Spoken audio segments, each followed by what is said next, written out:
મંત્ર સાધનામાં દ્રવ્ય ક્રિયા કરતા પહેલા ભાવ ક્રિયા કરવાની કહી છે. ઇતરો જેને અઘમર્ષણ કહે છે અને આપણા સૂરી મંત્રમાં પણ અઘમર્ષણ દર્શાવ્યું છે. નમસ્કાર મહામંત્રનો જાપ કરવા પહેલા પણ આધ્યાત્મિક શુદ્ધિ અનિવાર્ય છે અને તે માટે કશાય નિવારણના 64 પ્રકાર દર્શાવ્યા છે. એ પણ એક પ્રકારનું અઘમર્ષણ જ છે ને. 14 મહાવિદ્યાની સિદ્ધિ મેળવવા માટે જે જાપના પ્રયોગો થાય તે દ્રવ્ય વિધાન અને તેની પૂર્વ સેવા કે પ્રાક ભૂમિકા માટે કશાય નિવારણના પ્રયોગ તે ભાવ વિધાન એમ સમજાય છે. દીપ્ત મંત્રો, બુદ્ધ કે જાગ્રત મંત્રો અને પાવન મંત્રો એટલે શું? અભ્યંતર પરિકર નાદ, બિંદુ, કલા સહિત હોય છે એવા મંત્રને દીપ્ત મંત્ર કહેવાય છે.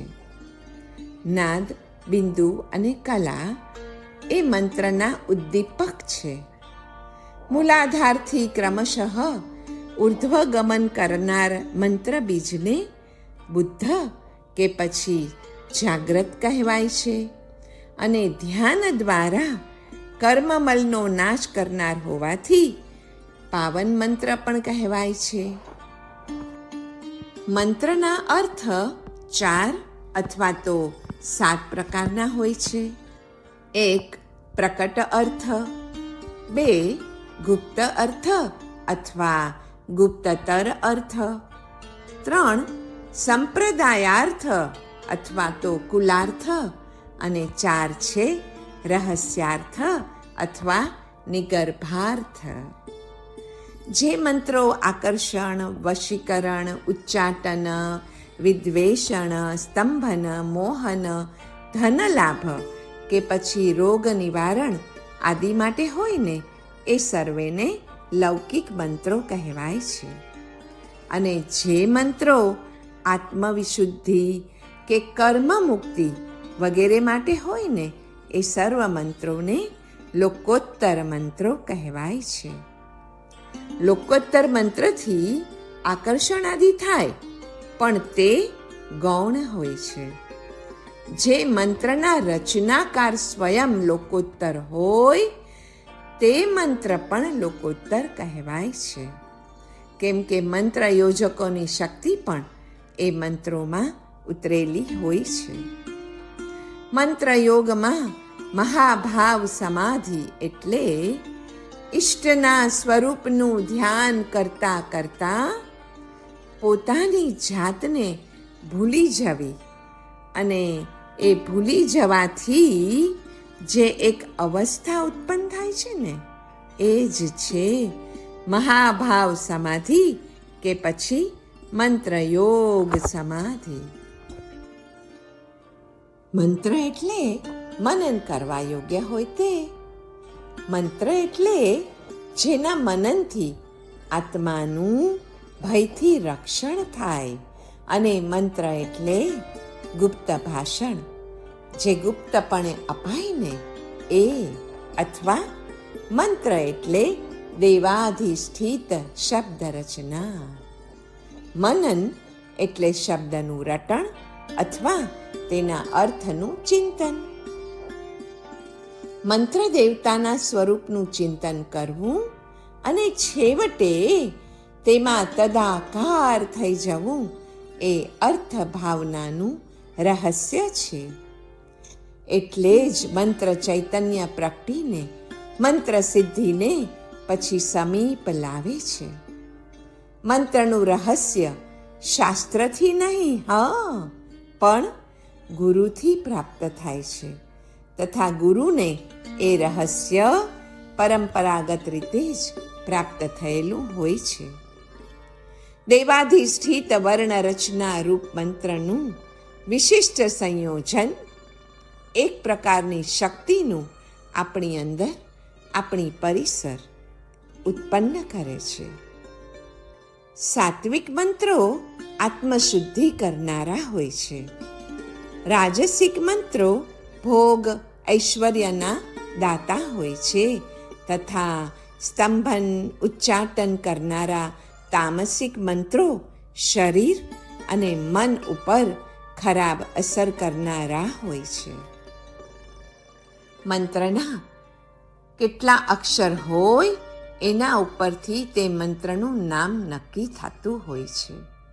બીજ મંત્ર એ 9 અક્ષર સુધી હોય છે.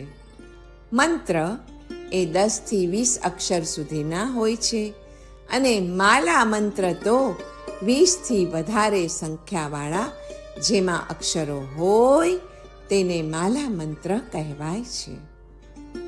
પૌરાણિક, શાબર, પ્રકીર્ણક મંત્રો પણ હોય છે. નિગમ એટલે વેદ અને આગમ એટલે તંત્ર. આગમ એટલે આપતના મુખમાંથી નીકળેલ અને શિષ્ય પરંપરાથી આવેલ.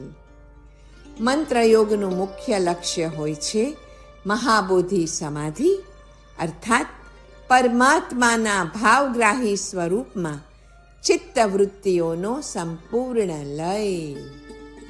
સ્વાધ્યાય એટલે મંત્રનો વિધિપૂર્વકનો જપ અને યોગ એટલે ધ્યાન. આ મંત્રનો સ્વાધ્યાય એ જપ અને મંત્રનો યોગ એ ધ્યાન છે. જપ, ધ્યાન અને સમાધિ એ મંત્ર યોગના અંગો છે. જેને મંત્ર દેવતા અને મંત્રદાતા ગુરુ પર શ્રદ્ધા ન હોય ને એને કોટી કલ્પે પણ સિદ્ધિ થતી નથી. જ્યાં શ્રદ્ધા ત્યાં સિદ્ધિ. એટલે સૌ પ્રથમ તો શ્રદ્ધાનું આલંબન જ ગ્રહણ કરવું જોઈએ. મંત્ર શબ્દ મન ધાતુ અને ત્રય ધાતુના યોગથી બનેલો છે, જેના મનન, ચિંતન અને ધ્યાન દ્વારા દુઃખની નિવૃત્તિ થઈને પરમાનંદની પ્રાપ્તિ થાય તેનું નામ મંત્ર છે. મંત્રના અન્ય પણ 3 પ્રકારો છે: વૈદિક, પૌરાણિક અને તાંત્રિક. એ 3 પ્રકારોમાં 3 તત્વ નિહિત છે. એક પ્રણવ એટલે કે સંબોધન. વ્યહરતી પરમ તત્વની નિકટ આવવા માટે તે સર્વપ્રથમ ઓમકાર રૂપે હોય છે. પછી બીજ આવે. આ બીજનું તત્વ એ વિશેષણ છે. પરમ તત્વનું દર્શન કરવા અથવા પરમ તત્વને ઉપલબ્ધ કરવા માટે આ વિશેષણ વપરાય છે. ઉદાહરણ તરીકે સરસ્વતીનું બીજ છે એમ. ઓમ એમ નમઃ. અને ત્રીજું તત્વ છે દેવતા, જે દ્રાવણ છે. જાપ એ મંત્ર દેવતા સાથેનો આપણો વાર્તાલાપ છે. એ વખતે બીજી વાત કે વિચાર થાય ને તો મંત્ર દેવતા પ્રત્યે વફાદારીનો વ્યાઘાત થાય. આપણે કોઈની સાથે વાતો કરતા હોઈએ અને એ જ વખતે એ આપણી જ વાતમાં ધ્યાન દેવાને બદલે બીજા 2-4 કામ પણ એની સાથે કરતો હોય તો આપણો જેમ વ્યાઘાત થાય છે એ જ રીતે મંત્ર દેવતા પ્રત્યે એ વખતે આપણે જ્યારે પણ જાપ કરતા હોઈએ, વાર્તાલાપ કરતા હોઈએ, ત્યારે આપણા મનમાં જો બીજી વાતો કે વિચારો આવે તો મંત્ર દેવતા પ્રત્યે વફાદારીનો વ્યાઘાત કરીએ છીએ એમ અચૂક માનવું. મંત્ર એટલે મંત્રણા, ગુહ્ય ભાષણ આ મંત્રણા. મંત્રથી મન, મૂર્તિથી આત્મા અને ગુરુથી આપણી બુદ્ધિ નિર્મળ થાય છે. મંત્રના 4 પ્રકાર છે ને એ એમના તેજની ઉપાસના છે. જપ મંત્ર એનું ઉદાહરણ છે સર્વેપી સંતુ સુખિનઃ. ધ્યાન મંત્ર છે સર્વેપી સંતુ નિરામયા. શુભેચ્છા મંત્ર છે સર્વે ભદ્રાણી પશ્યંતુ. અને પ્રાર્થના મંત્ર છે મા કશ્ચિદ દુઃખમાપ્નુયાત. આમ જે તેજની ઉપાસના છે ને એ રીતે મંત્રના 4 પ્રકાર એટલે જપ મંત્ર, ધ્યાન મંત્ર, શુભેચ્છા મંત્ર અને પ્રાર્થના મંત્ર, જે આ એક જ શ્લોકમાં 4 પ્રકારના મંત્રો સમાહિત છે, સમાવિષ્ટ છે. સર્વ શક્તિઓનું મૂળ મંત્ર જપ છે. જાપ એ પૂર્વ ક્રિયા છે અને ધ્યાન એ ઉત્તર ક્રિયા છે. નામ જપથી મોટો કોઈ ધર્મ નથી, પરંતુ પ્રભુનું નામ 24 કલાક તો રટાતું નથી, એટલે જ આપણી પ્રભુ પ્રીતિ ઓછી પડે છે અને એટલે જ તો બીજા કર્તવ્યોના વિધાન છે. બાકી નામના ઉચ્ચારે તો આખો નામી તેમાં સમાઈ જાય છે. ભગવાનનું નામ રટવા માત્રથી જ સમસ્ત પરમાત્માને વર્ણવવાનું અને ધ્યાન ધરવાનું ફળ મળી જાય છે. આત્મા એ જ સૂર્ય છે એવી ભાવના રાખીને મંત્ર જાપ જપવાથી આપણને સમ્યક જ્ઞાનની પ્રાપ્તિ થાય છે. શ્રી જીનરાજના નામનો મંત્ર પ્રયોગ 6 પ્રકારે થઈ શકે. એક છે મારણ. અરે, જીનરાજના નામથી કોઈનું મારણ? હા, પણ કોનું? કર્મરૂપી શત્રુનું. અષ્ટમહાકર્મને મારવા માટે શ્રી જીનરાજના નામનો મંત્ર પ્રયોગ એ મારણ રૂપ છે. બીજું છે મોહન. કોનું મોહન કરવાનું? તો અનુભવ જ્ઞાનનું. શ્રી જીનરાજના નામનો મંત્ર પ્રયોગ એ અનુભવ જ્ઞાનને મોહિત કરવા માટે મોહન છે. તો જીનરાજના નામના મંત્ર પ્રયોગથી ઉચ્ચાટન પણ થાય. કોનું? વિષયો અને કષાયોનું. વિષય, કષાય આદિ દોષો માટે જીનરાજના નામનો મંત્ર પ્રયોગ એ ઉચ્ચાટન રૂપ છે. મંત્ર પ્રયોગનો 4થો પ્રકાર છે આકર્ષણ. શ્રી જીનરાજના નામનો મંત્ર પ્રયોગ આત્મરિદ્ધિનું, અરે આત્માની સિદ્ધિઓનું આકર્ષણ કરે છે. નિજ આત્માની અપાર રિદ્ધિનું આકર્ષણ શ્રી જીનરાજના નામનો મંત્ર પ્રયોગ આપણને કરાવે છે. 5મો પ્રકાર છે સ્તંભન. કોનું સ્તંભન? અરે, જીનરાજના નામનો મંત્ર પ્રયોગ તો કુમાર્ગનું સ્તંભન કરાવી દે છે. પછી મનને કુમાર્ગે જતા રોકવા માટે બીજું કાંઈ કરવું પડતું નથી. અને શ્રી જીનરાજના નામનો મંત્ર પ્રયોગ વશીકરણ પણ છે. કોનું વશીકરણ કરે છે? શિવ વધુનું. મુક્તિ રૂપી વધુનું વશીકરણ કરવું હોય અને શિવ વધુને વશ કરવા માટે ઉદાર એવું વશીકરણ છે. શ્રી નમસ્કાર મહામંત્ર 8 કર્મને હણનાર છે. સૌ મંત્રોમાં સાર છે. વિશ્વના સૌ ઋષિજીઓ કહે છે કે શ્રી જીનરાજનું નામ અર્થાત નમો અરિહંતાણમ, નમો સિદ્ધાણમ, નમો આયર્યાણમ, નમો વજ્જાયાણમ, નમો લોએ સવ્વસાહુણમ એ સર્વ મંત્રોનો સાર છે. કેમ કે તેમાં પંચ પરમેષ્ઠીઓના પદને માન છે. આપણને સૌને મંત્ર જાપ કરીએ પછી એમ અચૂક થાય કે મંત્ર સિદ્ધિ માટે શું કરવું, તો નિત્ય ઓછામાં ઓછા 3 થી 4 કલાક, અને એ પણ રોજે રોજ જાપ માટે કાઢવા જ રહ્યા. વળી એનો દશાંશ હોમ પણ કહેલો છે. મંત્રના અક્ષરો જ્યોતિર્મય દેખાય અને ચિત્તવૃત્તિનો તેમાં લય થાય ત્યારે માનવું કે હવે મંત્રની સિદ્ધિ સમીપ છે.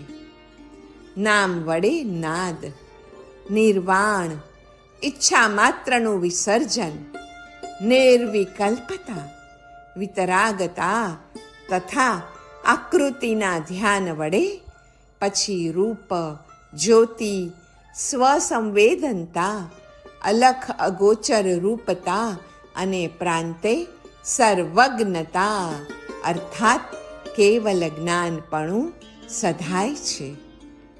નામ અને રૂપનો જ્યારે જય થાય ને જાપ કરતા કરતા, ત્યારે મંત્ર સિદ્ધિ થાય છે.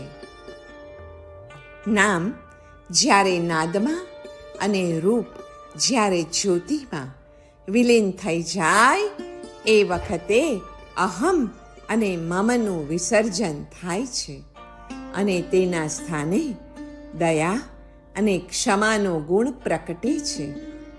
ધર્મ મંગળ છે.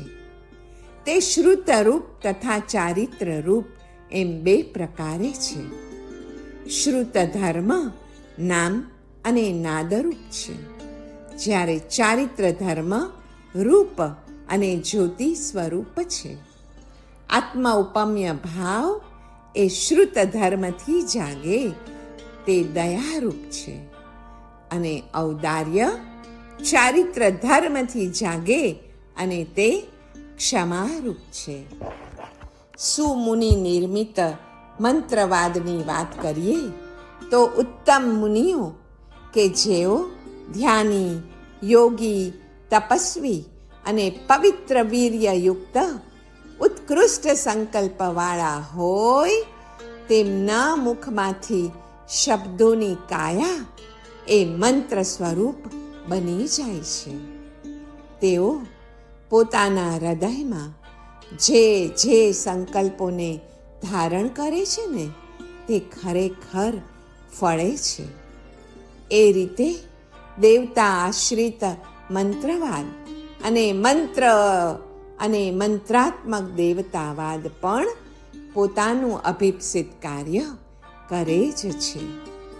ઉત્તમ મુનિઓના સત્ય સંકલ્પ અને ઉત્કૃષ્ટ તપના કારણે જેમ મંત્રો ફળે છે ને, તેમ જે દેવોને ઉદ્દેશીને મંત્ર હોય તેનું ફળ તે દેવો તરફથી મળે જ છે. મંત્રના અક્ષરો પણ વિધિયુક્ત ધ્યાનના બળે અભેદ પ્રણિધાન થાય ને જ્યારે આત્મા સાથે એ મંત્રાક્ષરોનું, ત્યારે અવશ્યપણે ફળે જ છે. મંત્ર ત્યારે જ સિદ્ધ થાય જ્યારે તેનો માનસિક જપ દિવ્ય ભાવની સાથે સુષુમ્ના નાડીના માર્ગમાં કરવામાં આવે છે. માટે મધ્ય માર્ગ પસંદ કરવો.